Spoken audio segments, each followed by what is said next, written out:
अस्सलाम वालेकुम वरहमतुल्लाहि वबरकातुहू। मैं हूं हकीम नवीद और आप देख रहे हैं मेरा यूट्यूब चैनल हकीम नवीद ऑफिशियल। आज का नुस्खा बड़ा बेहतरीन है उन लोगों के लिए जिनको होशियारी नहीं आती, उज़्व में सुस्ती, ढीलापन और लागरी है, हम बिस्तरी के लिए तैयार नहीं हो सकते, कमज़ोरी बेपनाह है, तरह तरह की दवाइयाँ इस्तेमाल करके थक चुके हैं। वो नौजवान जो शादी के नाम से डरते हैं, जिनको अपने आप पर खुद इत्मीनान नहीं है, सेल्फ कॉन्फिडेंस लेस हो चुका है, ऐसे नौजवान और वो बूढ़े हजरात जिनके जिस्म में ताकत नहीं है, वो लोग इसका इस्तेमाल करें। सबसे पहले इस नुस्खे की एहतियात, जिन लोगों को किसी किस्म की एलर्जी का मसला है वो लोग इस नुस्खे का इस्तेमाल नहीं करें। दूसरे वो हजरात जिनको ब्लड प्रेशर का मसला है वो भी इस नुस्खे का इस्तेमाल ना करें। यह नुस्खा ज़्यादा दिनों तक इस्तेमाल नहीं करना, सिर्फ एक हफ़्ता के इस्तेमाल से ही इसका बेहतरीन रिज़ल्ट मिलता है।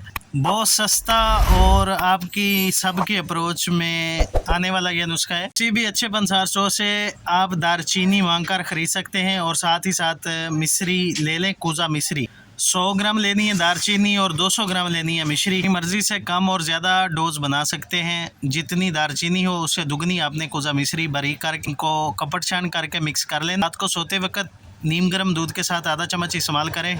बेपनाह कुव्वत का ख़जाना है। ऐसे लोग जो ढीले सुस्ती का शिकार हैं उनके लिए बेहतरीन है। मोटापे को दूर करता है। ये लो ब्लड प्रेशर के लिए बेहतरीन है। इसके साथ साथ जिस्म के तमाम पट्ठों खलियों को एक्टिव करता है। शहवत के लिए बेपनाह काम करता है। इसका इस्तेमाल करके फ़ायदा उठाएँ। मिलते हैं नेक्स्ट वीडियो में। अल्लाह हाफिज़।